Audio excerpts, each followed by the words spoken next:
Hello friends, इस video में हम बात करने वाले हैं मैटप्लॉटलिब लाइब्रेरी की। मैटप्लॉटलिब लाइब्रेरी यूज़फुल है डेटा विजुअलाइजेशन के लिए। सबसे पहला क्वेश्चन है कि डेटा विजुअलाइजेशन की ज़रूरत क्या है। इसका आंसर है कि अगर हम नॉर्मल डेटा की बात करें, जस्ट न्यूमेरिकल डेटा की बात करें, तो न्यूमेरिकल डेटा से हम trends as well as patterns अच्छे से कम्युनिकेट नहीं कर पाते। अच्छे से कम्युनिकेट करने के लिए हमें चाहिए ग्राफ्स, चार्ट्स और प्लॉट्स। ये सारी चीज़ें हमें प्रोवाइड करता है मैटप्लॉटलिब।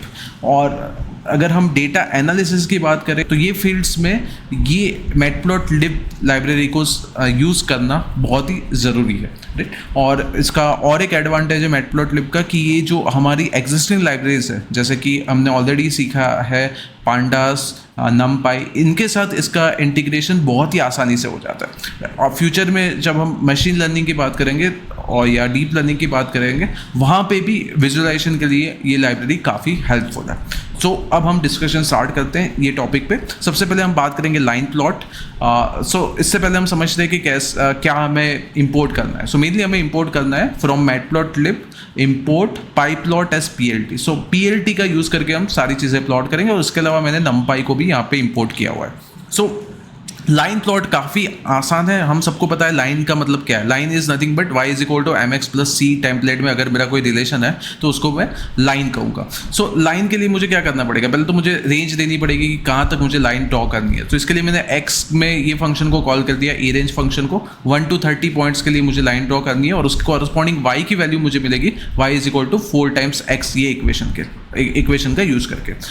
अब मैं क्या करूँगा, इसमें एक इनबिल्ट फंक्शन होता है प्लॉट करके। मैं PLT डॉट प्लॉट को कॉल करूँगा और मुझे प्रोवाइड करना होगा XY पेयर। x में ऑलरेडी मेरे पास ये नंबर्स हैं और y मतलब y is equal to 4x है। हम क्या पास कर सकते हैं आर्गूमेंट्स में, एरेस और लिस्ट हम पास कर सकते हैं एज आर्गूमेंट्स, और वो स्पेसिफाई करेंगे x कोऑर्डिनेट्स क्या होंगे और y कोऑर्डिनेट्स क्या होंगे। और फिर जो प्लॉट हुआ उसको देखने के लिए हम कॉल करेंगे शो फंक्शन को, राइट। यहाँ पे PLT डॉट शो लिखा हुआ है, राइट। आप देख पा रहे हो कि ये लाइन बन के आ गई। और अब आप देख पा रहे हो कि सिंपल रिलेशन है। यहाँ पे रिलेशन है y is equal to 4 times x। Let's verify. 5 पे वैल्यू 20 आनी चाहिए तो आ रही है, 10 पे वैल्यू 40 आनी चाहिए तो आ रही है, so on and so forth. This is correct, good. Now let's say मुझे इसमें कस्टमाइजेशन चाहिए। मुझे ऐसा चाहिए कि एक्स एक्सिस पे उसका नाम लिखा हुआ है, लेबल लिखा हुआ है, वाई एक्सिस पे उसका लेबल लिखा हुआ है, और ओवरऑल जो मेरा लाइन ग्राफ बन रहा है उसका भी कुछ टाइटल लिखा हुआ है। तो उसके लिए कॉरस्पॉन्डिंगली हम 3 फंक्शंस का यूज़ करेंगे, title, x label and y label. Title में लिख दिया लाइन प्लॉट, तो लाइन प्लॉट आ गया यहाँ पे। एक्स लेबल में लिख दिया एक्स एक्सिस, तो यहाँ पे एक्स एक्सिस आ गया। और वाई लेबल में लिख दिया वाई एक्सिस, तो यहाँ पे वाई एक्सिस आ गया। काफ़ी सिंपल है। अब आप क्या कर सकते हो, कलर्स भी चेंज कर सकते हो। मुझे चाहिए कि अब ये जो भी लाइन बन के आ रही है उसमें जो डॉट्स है उनका कलर लेट से ब्लू हो जाए। और स्टाइल में कॉलन करता हूँ, कॉलन करूँगा तो ये काइंड ऑफ स्क्वायर जैसा दिखेगा। और मैं विड्थ रख रहा हूँ 3, तो आप देख पा रहे हो कि छोटे छोटे ब्लॉक्स बन के आ गए, ठीक है। अब मैं ये विड्थ बढ़ा भी सकता हूँ, लेट से instead of 3 if I substitute 10, और इसको मैं एक बार रन करके आपको दिखाता हूँ कि कैसा मेरा आउटपुट दिखेगा, ठीक है। Let's verify this.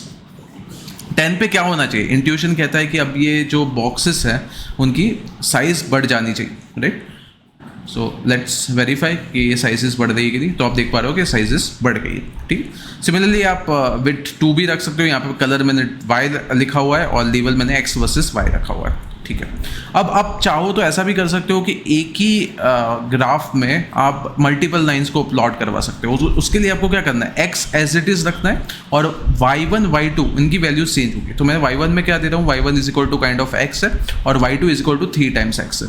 और पहला प्लॉट मेरा होगा x y1 का और दूसरा प्लॉट मेरा होगा x y2 का। और पहले का कलर मैंने दे दिया ग्रीन, दूसरे का कलर मैंने दे दिया रेड, और स्टाइल मैंने सेम रखी है बॉक्स वाली, और विड्थ मैंने सेम रखी है 2 वाली, और टाइटल मैंने रखा है लाइन प्लॉट, और एक्स एक्सिस का लेबल है x और वाई एक्सिस का लेबल है y/एक्सिस, ठीक है। और अब ग्रिड मैंने ट्रू रखी है, ग्रिड ट्रू रखी है तो पीछे आप देख रहे हो ऐसी लाइन्स आ रही है ताकि पढ़ने में आसानी रहे। और इसको मैं एक और बार रन करके आपको दिखा रहा हूँ कि कैसा दिखेगा ये, ठीक है। सो अब क्या होगा कि एक्स एक्सिस पे तो ठीक है, बाकी आपको वाई एक्सिस पे दो अलग अलग लाइंस दिखेगी, एक दिखेगी आपको रेड में, एक दिखेगी आपको ग्रीन में दिखेगी। वो आपकी लाइन है y is equal to x, आप देख पा रहे हो कि 3 पे 3 आया, 4 पे 4 आया, 5 पे 5 आया, ठीक है।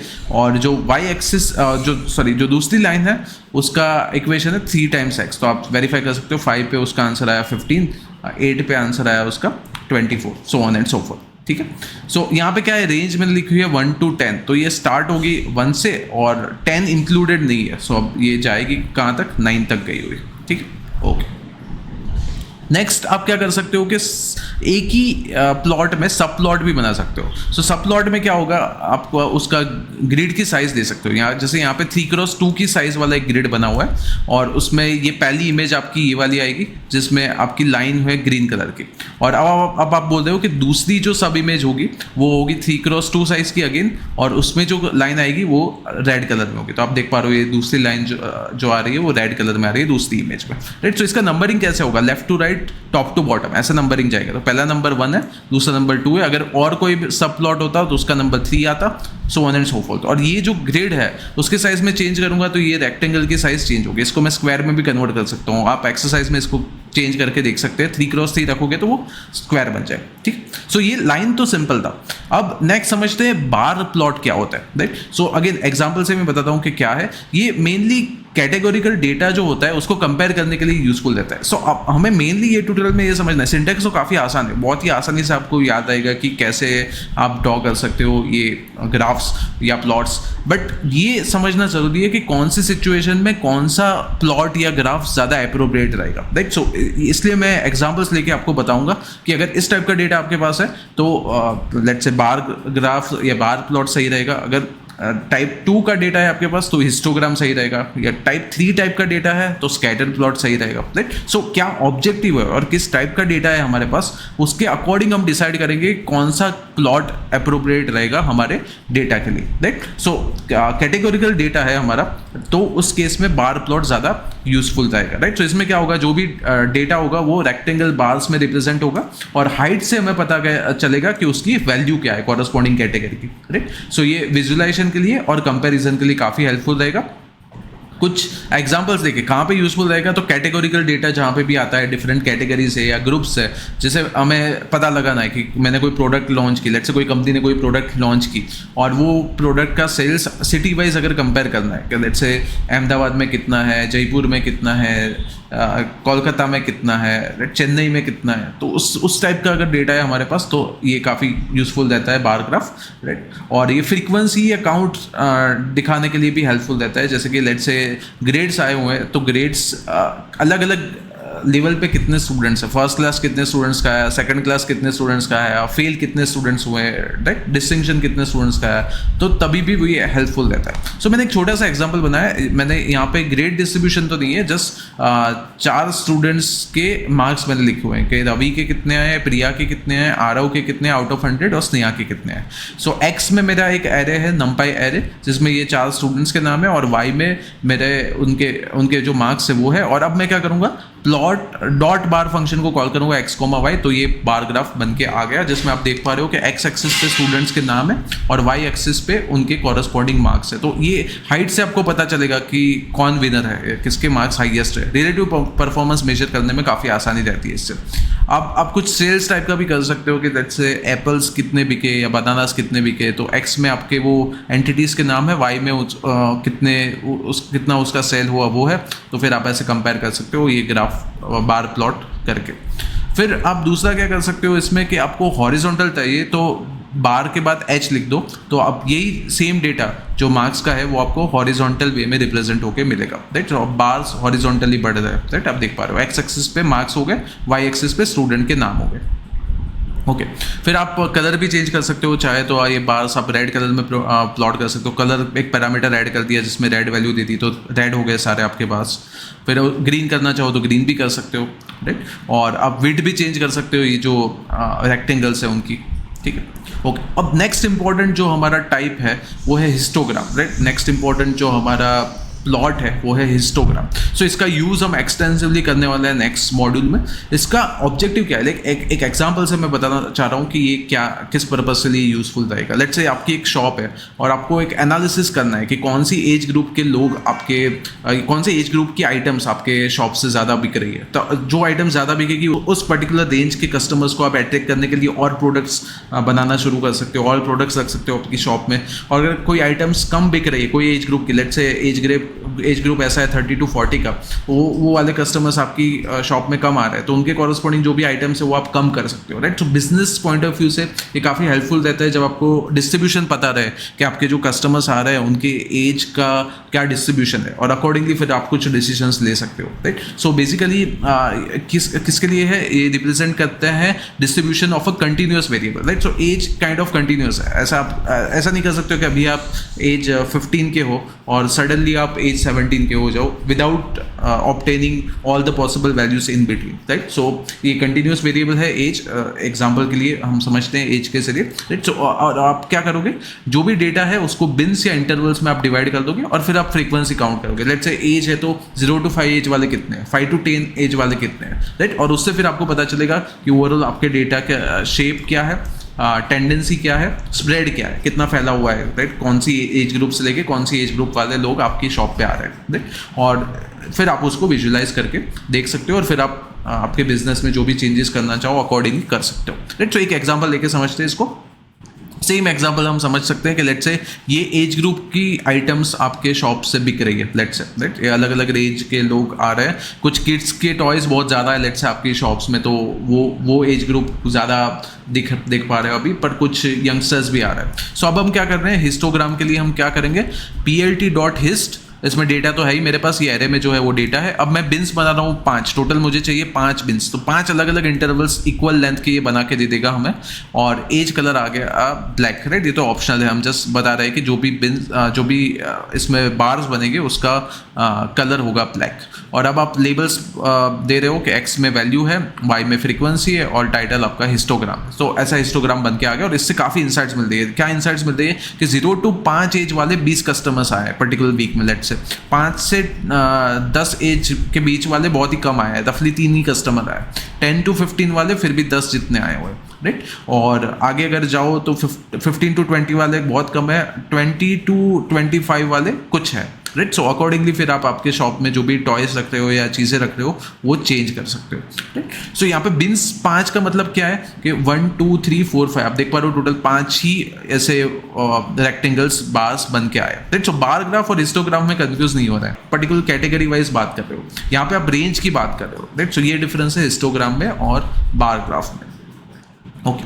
और वहाँ पे हम कैटेगोरिकल डेटा की बात करते हैं यूजुअली, यहाँ पे हम बात कर रहे हैं कि ऐसे वेरिएबल की, ऐसे डिस्ट्रीब्यूशन की जिसमें अंडरलाइंग वेरिएबल जो है वो कंटिन्यूअस, ठीक है, ओके। नेक्स्ट है पाई चार्ट। सो पाई चार्ट अगेन ये भी काफ़ी अच्छा तरीका है डेटा को विजुलाइज करने का, जिसमें हम सर्कुलर ग्राफ का यूज़ करेंगे और उसमें अलग अलग स्लाइसेस बना के हम बताएंगे कि कौन सी कैटेगरी का कितना इंपॉर्टेंस है या कितना प्रपोर्शन है हमारे अंडरलाइंग डेटा में। So size of each slice corresponding to proportion value it represents, and pie charts are commonly used to display parts of a whole or all the composition of different categories. अब इसमें क्या ध्यान रखना है हमें कि categories अगर limited है तभी हमें पाई चार्ट की तरफ जाना है। अगर बहुत ज़्यादा कैटेगरीज हो रही है तो फिर पाई चार्ट से उतनी इंसाइट्स हमें नहीं मिल पाएगी जितनी मिलनी चाहिए, राइट। ओके, सो एक एग्जाम्पल, सो यहाँ पे भी ये लिखा हुआ है कि limited number of categories, pie charts works best when representing a small number of categories or parts. If number of categories too large a pie chart can become cluttered, right. So ये ध्यान में रखना है कि अगर बहुत ज़्यादा categories आ गई तो फिर ये उतना हेल्पफुल नहीं रहेगा। और ये क्या मेन यूज़ क्या है, क्विकली अंडरस्टैंडिंग द डिस्ट्रीब्यूशन और कंपोजिशन ऑफ डेटा, राइट। सो इसमें एक आप ऐसे समझो कि एक एंटिटी की बात हो रही है और वो एंटिटी सब डिवाइडेड है अलग अलग सब कैटेगरीज में, और वो सब कैटेगरीज का कितना इंपॉर्टेंस है वो आप रिप्रेजेंट करना चाह रहे हो। जैसे कि एक सिंपल एग्जांपल हम ले सकते हैं कि दिन में 24 आवर्स है, 24 आवर्स में से लेट्स से 10 आवर्स आपने लेट्स से वर्क किया, 8 आवर्स की आपने sleep Lee, 1 our let's say आपने खाना खाया, 1 आवर आपने एक्सरसाइज की, 2 आवर्स लेट से आपने सोशल मीडिया का कुछ काम किया या इंस्टाग्राम किया, और रिमेनिंग 2 आवर्स लेट से पर्सनल केयर के लिए आपने यूटिलाइज किया। सो अगर मैं इसको पाई चार्ट में कन्वर्ट करूँ, लेट से पाई मैं कॉल कर रहा हूँ ये पर्टिकुलर एरे को, पास कर रहा हूँ नंपाई एरे को पाई फंक्शन के अंदर, तो देखते हैं कि हमें आंसर में क्या मिल रहा है। तब देख पा रहे हो ऐसा कुछ मिल गया, पर इससे पता नहीं चल रहा है कि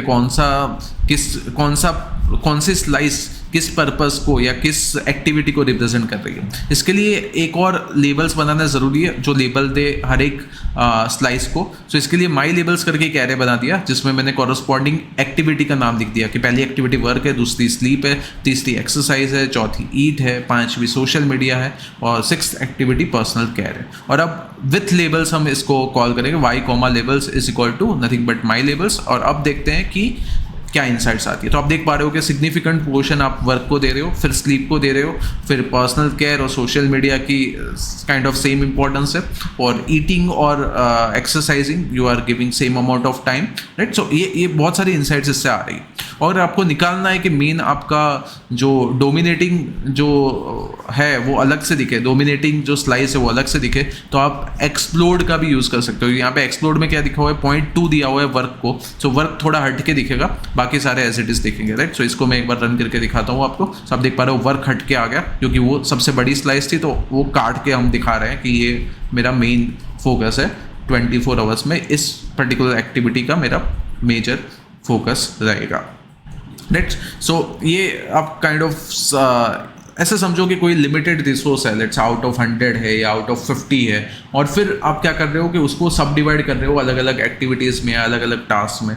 तो आप वो उसको रिफ्लेक्ट करने के लिए ये टाइप का पाई चार्ट का यूज़ कर सकते हो, लेट्स ये ऐसे भी यूज़ कर सकते हो बिजनेस पॉइंट ऑफ व्यू से कि लेट्स से आपका ओवरऑल सेल्स को अगर मैं 100 मान लूँ, तो 100 में से कितना परसेंट सेल आपके लेट्स से प्रोडक्ट ए का हो रहा है, कितना परसेंट सेल आपके प्रोडक्ट बी का हो रहा है, कितना परसेंट सेल आपके प्रोडक्ट सी का हो रहा है, so on and so fourth. Institute के पॉइंट ऑफ व्यू से अगर बोले तो let's say total number of seats, let's say कोई इंस्टीट्यूट की 5000 है, तो 5000 में से कंप्यूटर साइंस के कितने स्टूडेंट्स हैं, लेट्स से मैकेनिकल के कितने स्टूडेंट्स हैं, राइट। सो उस टाइप का अगर डिस्ट्रीब्यूशन हमें जानना हो, जैसे पता चले कि मेनली किस पर्टिकुलर डोमेन में इंस्टीट्यूट ज़्यादा ग्रो कर रही है, ज़्यादा स्टूडेंट्स काम कर रहे हैं, तो वो इन्फॉर्मेशन हमें आसानी से इसमें डिस्प्ले कर सकते हैं और एज वेल एज कम्युनिकेट कर सकते हैं इफेक्टिवली। ओके, नेक्स्ट और आखिरी इंपॉर्टेंट प्लॉट है स्कैटर प्लॉट। सो स्कैटर प्लॉट में क्या है, हमें दो continuous variable, again continuous variable की बात हमने हिस्टोग्राम में भी की थी, पर यहाँ पे क्या है कि हम इन दोनों के बीच में कोई रिलेशन एस्टैब्लिश करना चाह रहे हैं। तो रिलेशन पॉजिटिव भी हो सकती है, नेगेटिव भी हो सकती है, और हमें ऐसे भी पॉइंट्स आइडेंटिफाई करने हैं कि जो पर्टिकुलर कोई पैटर्न फॉलो ना करते हो, राइट, जिसमें कोई ओवरऑल जो पैटर्न फॉलो हो रही है बाकी पॉइंट्स के लिए वैसी ना हो रही हो। और ये काफ़ी हेल्पफुल रहेगा जब हम फ्यूचर में मशीन लर्निंग में बात करेंगे रिग्रेशन मॉडल की, और उसको हमें कंपेयर करवाना है, उसका परफॉर्मेंस इवेल्युएट करना है हमें एक्चुअल वैल्यू के साथ कंपेयर करके, तब हमें ये हेल्पफुल रहेगा स्कैटर प्लॉट। सो अभी एक एग्जांपल मैं लेता हूँ जिससे आपको पता चलेगा कि इसका क्या एप्लीकेशन है। सो लेट्स से ये एक्स जो मेरा एरे है वो एज रिप्रेजेंट कर रहा है, पर इस बार एज है कार्स की। ये अलग अलग कार्स है, एक 4 साल पुरानी, एक 6 साल पुरानी है, 7 साल पुरानी, 8 साल पुरानी, 3 साल पुरानी, so on and so fourth. और ये कोई कंपनी 1 की कार है, और ये वाई में क्या लिखा हुआ है, उसकी कॉरस्पॉन्डिंग स्पीड, एवरेज स्पीड लिखी हुई है। लेट्स से ये वाली जो है वो ऑन एन एवरेज, मतलब ऐसा समझो कि कोई एक एक्सपेरिमेंट परफॉर्म किया और जिसमें ये कार्स को वापस शोरूम में बुलाया गया और फिर कोई एक पर्टिकुलर रूट पे उनकी एवरेज स्पीड मेजर की गई, और लेट्स से बाकी सारे पैरामीटर्स सेम थे, रोड सेम थे, ड्राइवर सेम थे, सो और एक कंपैरिजन करनी है उनको कि एजिंग का क्या इम्पैक्ट होता है कार के परफॉर्मेंस पे, ऐसा समझो। सो इसमें अलग अलग स्पीड्स हमारे पास आ गई, और फिर आप क्या कर रहे हो कि इसको स्कैटर प्लॉट को शो कर रहे हो, लाइक प्लॉट करके फिर शो कर रहे हो। सो इसमें क्या पता चलता है, आप देख पा रहे हो कि शुरू में ये जब एज कम है तब स्पीड ज़्यादा आ रही है, राइट, एज 2 है, तो ये सेंस भी करता है जैसे जैसे कार पुरानी होगी स्पीड कम होती जाएगी, राइट। और कुछ एक्सेप्शन है, जैसे कि ये पर्टिकुलर कार है तो उसमें फिर आप ऑनर से पूछ सकते हो कि आपने ऐसा क्या किया कि इतना टाइम हुआ फिर भी आपकी स्पीड उतनी ज़्यादा कम नहीं हुई, अच्छी स्पीड मिल रही है आपको। सो ऐसे पॉइंट्स आपको आइडेंटिफाई करने में आसानी रहती है स्केटर पॉइंट से, कि कौन जो ट्रेंड से हटके कौन कोई है क्या आपके डेटा में, राइट। सो वो पता रहता है। फिर आप क्या कर सकते हो कि कंपेयर भी कर सकते हो। लेट्स से ये ब्रांड 1 की कार है, उसका परफॉर्मेंस ऐसा था, ये ब्रांड 2 की कार है, उनका परफॉर्मेंस ऐसा था, और अब दोनों को आप एक साथ ही प्लॉट करवा रहे हो, राइट। सो आपने स्कैटर तो कर दिया पर प्लॉट नहीं किया, फिर प्लॉट डॉट शो करोगे तब प्लॉट होगा। सो दोनों चीज़ें अब एक साथ प्लॉट होगी तो ऐसा कुछ दिख रहा है। सो फिर आपको कंपैरिजन में आसानी रहेगी अब पता चलने में। क्या 8 साल हो जाती है तो ये ब्रांड 1 की कार की तो एवरेज स्पीड इसके आसपास रहती है, लेट्स से लेस देन 80, जबकि ये ब्रांड 2 की कार तो अच्छा परफॉर्म कर रही है, उसकी एवरेज स्पीड तो 91 रहती है, तो ब्रांड 2 की कार मैं प्रेफर कर सकता हूँ। लेट्स से इस टाइप की कुछ एनालिसिस आप परफॉर्म कर सकते हो। लेट्स से इवन 12 ईयर्स के बाद यहाँ पे तो कम हो गई काफ़ी स्पीड, बट यहाँ पे अच्छी आ रही है। सो ऐसी कंपैरिजन आप कर सकते हो with the help of scatter plot. जैसे कि आप इवन सेल्स भी कंपेयर कर सकते हो। लेट्स से अलग अलग कंपनीज, ये कंपनी 1 है, कंपनी 2 है, सो कितनी सेल्स पे कितना प्रॉफिट। सो एक्स एक्सिस पे आपका सेल्स हो सकता है, वाई एक्सिस पे आपका प्रॉफिट हो सकता है। सो कुछ ऐसा भी हो सकता है कि सेलिंग कम हो बट प्रॉफिट मार्जिन ज़्यादा हो, राइट। वो कौन सी प्रोडक्ट्स आप बेच रहे हो उसके ऊपर वो डिपेंड करता है, राइट। सो ये इस टाइप का एनालिसिस भी आप कर सकते हो with the help of scatter plot. Thank you.